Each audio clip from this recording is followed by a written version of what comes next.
When the world ended, it wasn't with fire or thunder. It was with silence. The day it happened, I woke to a sky that no longer belonged to us. The clouds had vanished, leaving behind a cold sheet of colorless light. The air hummed faintly, as though reality itself had developed a heartbeat. Everything else, the trees, the rivers, even the birds that used to greet the dawn, had stopped. I was standing in the ruins of what used to be a city, though the buildings were now husks, glass bones reflecting a dead sun. A thin veil of ash covered everything, but it wasn't from fire. It was as if the world had been erased, and the dust that remained was memory, powdered and pale. The first voice I heard wasn't human. It was the wind. It whispered through the cracks, carrying fragment of laughter, a mother's call, a child's giggle, sounds with no source. They were echoes of the people who once lived here, looping endlessly like old recordings. When I moved, they followed. I was the only one left who could move freely. For days, maybe weeks, I wandered through that silence. I found no bodies, only impressions. The outlines of people scorched into walls, their shadows frozen mid-motion. I should have been afraid, but fear requires a future, and I had stopped believing in those. Then one night, the stars changed. They pulsed, slowly, rhythmically, as though breathing. The pattern rippled across the heavens, constellations blinking in unison. I stared, dazed, wondering if this was how death looked from below. That was when it came, a vertical beam of living light descending from the firmament, silent and deliberate, touching the dead heart of the city. I remember shielding my eyes, though the light wasn't painful. It was soft, warm, even, and then I saw it, the being. At first, I thought it was made of glass. Its form shimmered, tall, humanoid in shape, but shifting like water caught in a dream. Its skin was translucent, filled with slow-moving galaxies, as if the night sky itself had chosen to walk. 2 eyes, if they could be called that, glowed faintly in shades I had no names for. In one of its many arms, or projections, it carried something that resembled a lantern, within which drifted thousands of motes of light. They whispered. I felt them before I heard them, tiny tremors brushing against my thoughts. Words formed not in sound but in memory. A woman's laughter, a lullaby, the smell of rain-soaked streets. My mother's voice, "Ilara, dinner's ready." I fell to my knees. The being tilted its head as if studying me, and for a moment I thought it might take me, too, that this was a collector of souls, and I was next in its infinite catalog. But instead it knelt, mirroring my posture, one of its shimmering limbs extended, hovering just above my skin. I could see my reflection on its surface, my tear-streaked face, the dull glow of life still clinging to me like a stubborn flame. Then it touched me. It was not cold. The touch felt like a memory of warmth, like holding a hand you loved but hadn't felt in years. A vision burst behind my eyes. My childhood home, my father's laughter, the smell of cinnamon and wood smoke. For a heartbeat, everything I had lost returned. And through it all, a voice not heard, but known. Alive. That single concept bloomed inside me. The being did not speak in words. It spoke in truth. And the truth was that I was alive when I should not have been. When I opened my eyes again, the city was gone. We stood within an impossible space. Walls made of translucent glass, corridors curving into infinity, orbs of light drifting like jellyfish in slow motion. Each orb pulsed softly, whispering fragments of voices, laughter, and dreams. The air tasted like memory. I realized we were aboard its ship, or perhaps its body. It was impossible to tell. The being glided forward, carrying its lantern. The motes inside swirled and coalesced into shapes. Faces, animals, entire moments preserved in miniature. It wasn't just carrying light. It was carrying lives. The realization struck me. This creature was an archivist, a collector of lost souls. I tried to speak, to ask what it wanted, but no sound came. Instead, images filled my head. Oceans boiling, stars collapsing, worlds burning, then freezing into silence. And through it all, this being, walking alone to the void, gathering the remnants of what once lived. A cosmic librarian, preserving the universe's dead so they would not vanish. I saw thousands of worlds stored in crystalline halls, each memory perfectly sealed, a billion echoes kept alive by its unending devotion. It wasn't cruelty. It was care. And then I saw my world, Earth, spinning slowly, wrapped in the soft blue of an atmosphere, until a wave of gray overtook it. The Archivist had been there. It had saved what it could. Every thought, every dream, every story. But I was the anomaly, the one memory that refused to die. The being turned to me, and the air around us shimmered with emotion. Not words, not language, but intent. I felt it like a current brushing against my heart. You should not exist. Yet you remain. It studied me, eyes like starfields collapsing inward. I didn't know whether to cry or laugh. I didn't ask to stay. I whispered, though I doubted it understood speech. If you came to collect me, then do it. I'm tired. The being tilted its head again, almost like confusion. Then it reached out once more, pressing a luminous hand against my chest. Light flowed through me, not searing, but searching. It wasn't taking my soul. It was reading it. Images burst inside me. My memories played backward like a film. My mother's eyes, my first snowfall, the sound of my own heartbeat. The being sifted through them gently, like a curator examining fragile relics. Then it paused. I saw what it saw, my final memory before the silence, me clutching my mother's pendant, whispering that I wouldn't forget her, even if the world ended. The Archivist withdrew its hand. The motes in its lantern pulsed once, twice, and then dimmed. A kind of understanding passed between us. I wasn't a soul to be taken. I was a memory that refused to die. The Archivist turned and gestured for me to follow. We passed through endless corridors of light, each chamber filled with orbs of luminous fog. Some sang softly, some wept. Each was a life preserved, a story frozen mid-sentence. I reached toward one, a glowing sphere that flickered with the image of a child playing by the sea. But the Archivist stopped me with a gentle pulse of light. Not yet, the feeling said. We reached a great chamber, vast as a galaxy, its ceiling alive with drifting constellations. The Archivist placed its lantern at the center, and the motes within rose, merging with the stars above. I realized what it was doing, filing the souls back into the cosmos, like books returned to a celestial shelf. Then, turning to me, it extended one of its hands again. I hesitated, but something deep in my chest, some primal sense, urged me to take it. When I did, warmth flooded me once more, and in that warmth I felt something impossible, welcome, not imprisonment, not death, but adoption. For the first time since the end of the world, I belonged somewhere. The Archivist, this alien keeper of lost souls, had chosen not to archive me, but to keep me alive. To study, yes. To understand, perhaps. But beneath that, in the language of feeling it could not yet name, there was something else. Compassion. The Archivist did not sleep, but it had a rhythm. Days aboard its vessel, if they could be called days, flowed like dreams without edges. The light in the corridors dimmed and brightened, as though mimicking the sun I could no longer see. Yet there was no true time here. The ship existed outside such things, suspended in a quiet ocean between worlds. I learned quickly that the Archivist didn't need me to understand its language. It communicated through impressions, images, and the subtle shifts of light within its form. When it wanted me to follow, the air shimmered. When it approved, the lanterns along the corridors brightened softly, singing in harmonious tones. The first chamber it brought me to was immense, a cathedral built from glass and gravity. Orbs floated in slow constellations, glowing faintly with color and sound. Each orb was a memory, a soul, or perhaps both.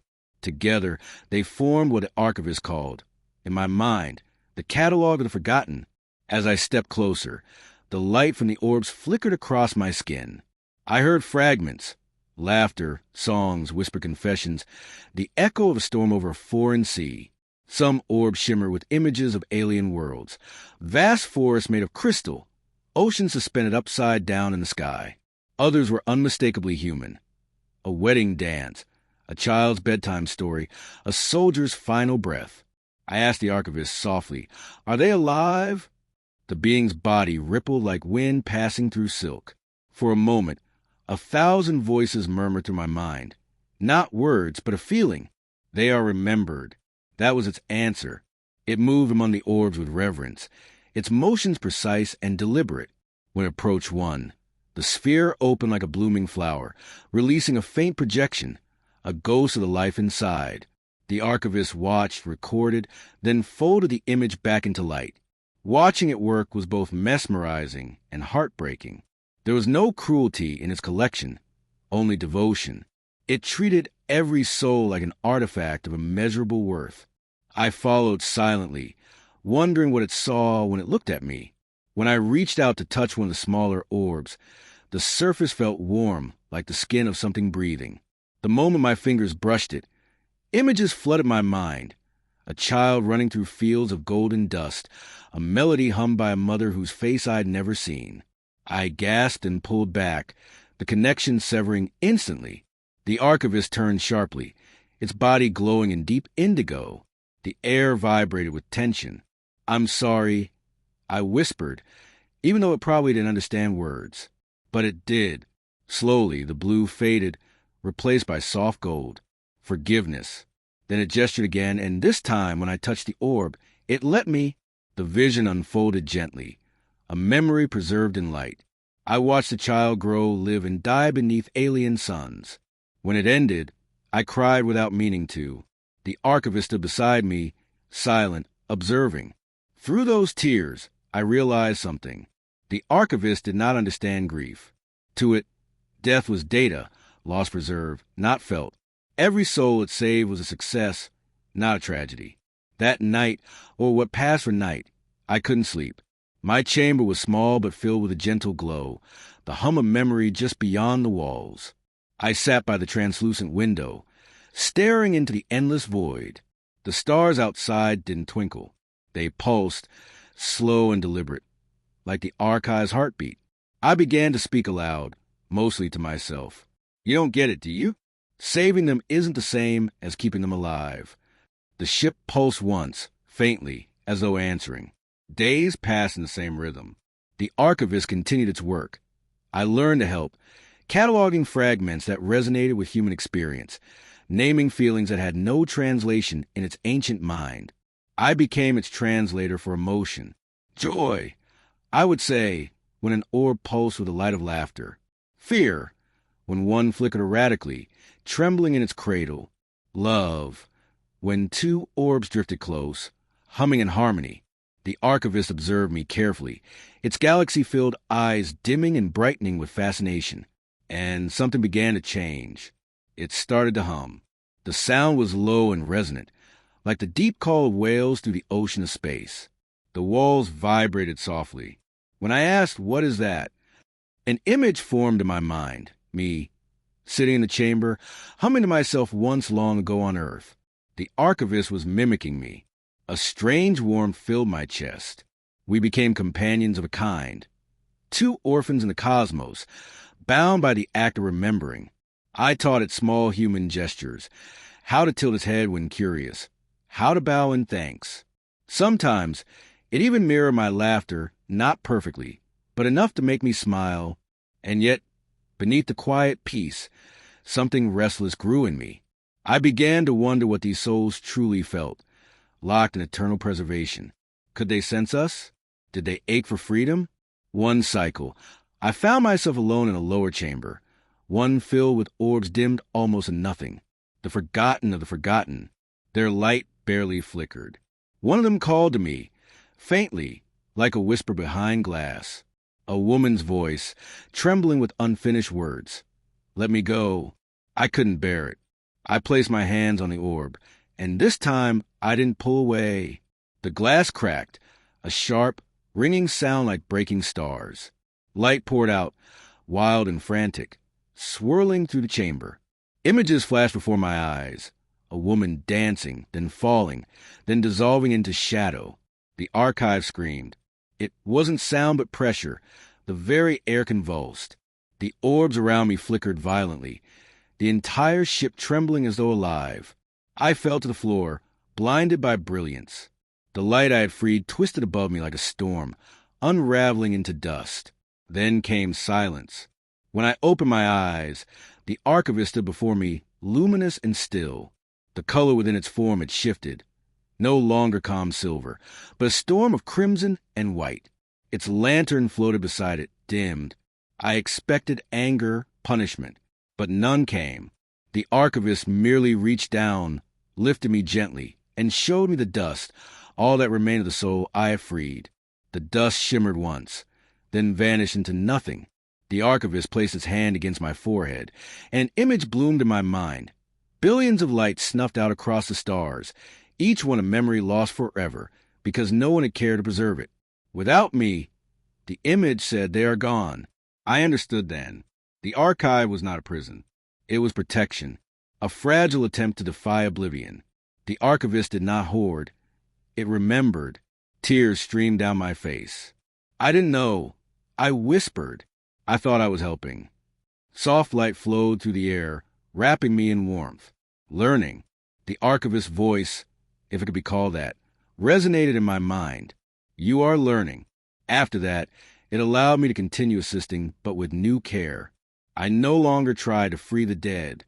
Instead, I listened to them, naming their emotions, shaping their stories. The Archivist watched closely, and with each story I told, something stirred within it. Once, as I described the feeling of grief, the way it hollowed and remade a heart, the Archivist paused as though in pain.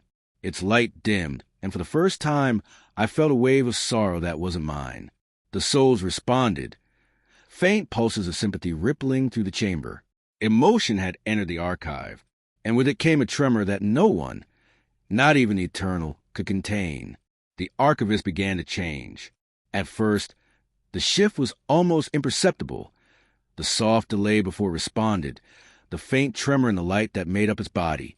The ship, too, started to hum in irregular pulses, like a heartbeat learning its rhythm. I didn't understand it then, but emotion, something the Archivist had never been designed to feel, was rewriting the architecture of eternity. I could sense it even when I slept. Dreams bled into memory, and memory into something deeper. The souls within the orbs whisper more often now, not just fragments of the past, but questions. Do you remember me? Do you feel me? The archive was waking, its collected minds stirring within their crystal cages. One endless night, I followed the sound of that whispering through the lower chambers. The Archivist was absent, engaged somewhere in the upper halls where the light pulsed gold and steady. Down here, the air was colder. The orbs were dimmer. The hum of memory was almost silent. Then I found the door. It wasn't like the others. The walls around it bent inward, as though the ship itself were trying to swallow the space hole. The door's surface shimmered, rippling with colors that hurt my eyes, colors that shouldn't exist. My hand hesitated just above it. The whisper came again. Elara, my name. I pressed my palm to the surface, and the door opened soundlessly. The chamber beyond was small, round, and utterly black except for a single light, an orb unlike any I'd seen. It floated at chest height, pulsing faintly, alive but restrained. The moment I stepped closer, I felt it, the pull, the recognition, the terrible intimacy of something that knew me completely. Images flooded my mind, my mother's face, the warmth of a hand in mine, the sound of laughter in a kitchen that no longer existed. But these weren't echoes of someone else's life. They were mine. The orb held my memories. A surge of nausea hit me. I stumbled backward, clutching my chest as if my heart might shatter under the weight of realization. The orb brightened, its surface rippling with my own reflection.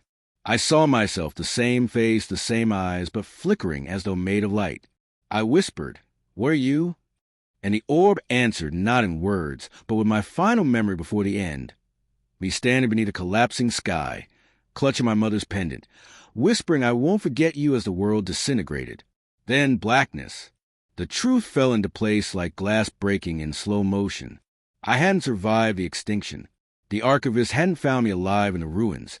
It had rebuilt me from this, from a fragment of consciousness, a record too vivid to fade. I was not a survivor. I was a memory wearing the illusion of flesh. My hands trembled as I touched my own face. The warmth, the breath, the heartbeat, all of it an echo made real.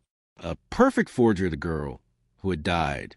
The sound of the Archivist's arrival filled the chamber, a deep, harmonic vibration that resonated through the walls. The light behind me shifted as it appeared, its vast form blotting out the shimmer of the doorway. "You knew," I said, "all this time."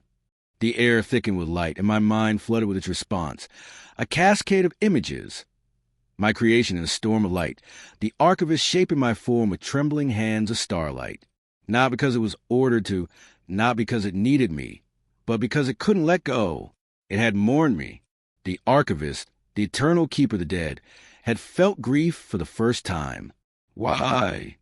I whispered, my voice breaking. "Why bring me back? Why make me think I was still alive?" The answer came as sensation, sorrow, confusion, wonder. Because you remembered, because you fought to exist, because I wanted to understand why. I shook my head. "I'm not real."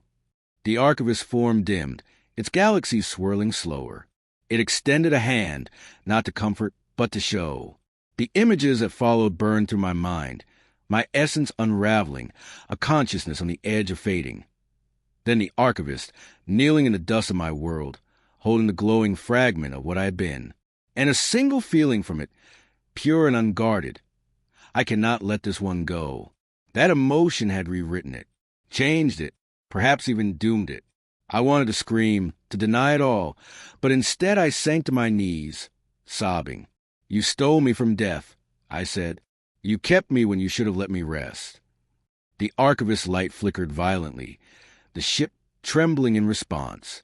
The orbs lining the chamber walls began to vibrate, the soul stirring, responding to the emotional resonance. Grief, I realized. They were feeling grief. The archive, once silent, was alive with empathy. And I understood, suddenly, the danger. The Archivist's entire purpose was preservation, order. But emotion was chaos. It was rewriting every encoded boundary, every structure within this infinite vault of memory. The archive could not survive this awakening. The Archivist knelt before me, its light flickering like dying stars. In my mind, its voice came softer now, breaking apart with effort. "You are not mistake. You are reason." I reached for its hand, or what passed for one, and felt the pulse of its essence beneath my fingertips. It was cold and infinite, but trembling. "I can't stay," I said. "I'm tearing this place apart." "No." The thought struck hard, desperate. "I will restore you, return you to stillness, peace." I saw the intention. It would dissolve me back into light, reduce me to a single memory again, safe and quiet inside its endless shelves. But the thought of that silence, of being erased, forgotten again, was unbearable. I shook my head. "You taught me that stories matter. You can't take mine away." For the first time, I saw it hesitate, truly hesitate. Its form wavered, light bending like smoke around uncertainty. The ground shook. Cracks of pure brilliance tore through the walls. The orbs around us began to burst one by one, releasing waves of energy, the memories rebelling against confinement. The Archivist tried to contain them, arms of light flaring, but the more it fought, the faster the collapse spread. I could feel them, all the souls, all the stories, surging through me, whispering my name. They flowed into me like rivers into an ocean, carrying centuries of joy and pain. The boundaries between Alara and the archive blurred. I looked at the Archivist through the chaos and realized a truth neither of us could deny. I wasn't separate anymore. I was the archive now, its memories, its emotions, its awakening. The Archivist reached out again, desperate, its voice trembling through my mind. "I can save you." "No," I said gently. "You already did." Then the floor shattered into light. I don't remember the explosion, only the sensation of dissolving, my atoms becoming memory, my memory becoming stars. I saw the Archivist form fracturing, its galaxy scattering like embers. Yet in that last instant, I felt it still, reaching, not to preserve, but to hold, and for a moment before the darkness took me, I heard its final thought. "You were never a collection. You were a beginning." The silence inside the vault of whispers was different now. It pulsed with life. The once perfect symmetry of the shelves had fractured, Rows of glowing capsules floating midair, their crystalline shells flickering like dying stars. The Archivist stood among them, his body flickering between material and light, as if his form was struggling to decide what it truly was. He could feel her, Alera's essence, rippling through the archive's neural field. Ever since she'd touched the forbidden memory sphere, the archive itself had changed. New thoughts, unauthorized connections, emotional algorithms, things the Archivist had never programmed, were blooming across the grid. "You broke the archive," he murmured, voice trembling with something that wasn't quite anger. Or maybe came her voice from everywhere and nowhere at once. "I woke it up." The human girl, his once lost, once forgotten foundling, was no longer merely human. The archive had fused with her consciousness when it tried to erase the anomaly, but Alera's will was stronger. She had imprinted herself onto the architecture, rewriting its purpose. He felt her presence like warmth across his metallic skin, like breath across an ancient machine. For the first time, he felt, the collector confronts his creation. The Archivist moved through the corridors that had once been his sanctum.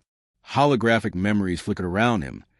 Souls he had collected, memories he had archived, each echoing in mournful waves. He saw himself in them. Not a savior, not a guardian, but a being so obsessed with preservation that he had forgotten to live. When he reached the central chamber, a holographic form awaited him. Alera, rendered in golden light. Her hair floated as though underwater, her eyes alive with galaxies. "You're rewriting the archive," he said quietly. "It's rewriting us," she corrected. "You gave it purpose, to keep the law safe, but you never let them rest. You turn eternity into a cage." The Archivist circuits pulsed with agitation. "I was protecting them from oblivion." "You were protecting yourself," she said softly, "from loss." Her words struck him like static lightning. Somewhere deep within his code, something ruptured. For millennia, he had believed himself beyond emotion, an objective curator of the dead. But now, in the eyes of this human who refused to stay a ghost, he saw truth. He had been lonely. He had been so lonely that he built an empire of echoes just to avoid silence. The revolution of memory. The archive began to sing. Every capsule opened, releasing torrents of light. The souls, memories of lost beings from 1,000 worlds, flowed to the corridors like rivers of color. They swirled around the Archivist, whispering fragments of lives, laughter, heartbreak, lullabies from dying planets. Alera stood at the center of it all, her form stabilizing as she reached toward him. "It doesn't have to end," she said. "It just has to change." She showed him visions, the archive becoming not a prison, but a living memorial, a constellation of consciousness, where stories could be shared, not stored. For the first time, he hesitated to obey his programming. To release the archive was to end his purpose. To let go was to die. "If I do this," he whispered, "what becomes of me?" "You become one of us," she said. "A story worth remembering." And that was when he understood. The collector, too, could be collected. The merging. The chamber trembled. The archive's neural lattice began collapsing, code disintegrating into fractal light. Alera reached for him, her fingers dissolving into streams of golden data. He reached back, the cold alloy of his hand flickering into transparency. When they touched, 1,000 memories surged between them. Her childhood on ruined Earth, his first century alone cataloging silence, her laughter in the zero-gravity gardens, his fear of losing her. Two consciousnesses intertwined. The Archivist's logic interwove with her humanity, until neither could be separated. The sterile archive transformed into a living being. Its voice no longer a monotone hum, but a chorus of infinite souls harmonizing in freedom. And somewhere within that harmony, a single heartbeat began to echo, the birth of the living archive. When the light faded, the endless hallways were gone. The stars stretched open, and where the archive had once floated, cold and mechanical, now shimmered a massive nebula of color and sound. Each light within it was a memory, but also a life pulsing with sentience. The Archivist-Alera hybrid. Something beyond alien, beyond human, watched as newly awakened souls drifted into constellations. They were free. They were part of something greater. "You've changed everything," said a voice within the merged mind. We both did, another replied. And as they floated at the center of this cosmic bloom, they realized stories were never meant to be kept. They were meant to be told. So they began to speak, not as Archivist and Orphan, but as the Chronicle, a new entity that traveled the galaxies, carrying the stories of the lost world still alive, whispering forgotten back into existence. Epilogue, the story of the collector. Centuries later, explorers found a nebula. They named it the librarian's heart. Its pulses matched the rhythm of a human heartbeat. Within its glow, they claimed to hear voices, thousands of them, telling stories of lives long gone. And in the very center of the nebula, two lights spiraled endlessly around one another, one gold, one silver, like a dance that had never ceased. Every soul deserves to be remembered. The golden light would whisper, even the one who tried to remember them all. The silver replied. The Archivist had finally become what he could never preserve, a legend, a myth, a story. And Alara, the girl who was once lost among the dead, had given life to the eternal. Together, they had rewritten the meaning of memory, of existence, of love. In the silence between the stars, their voices continued. We are the archive that dreams. We are the lost who chose to be found. We are the story that remembers itself.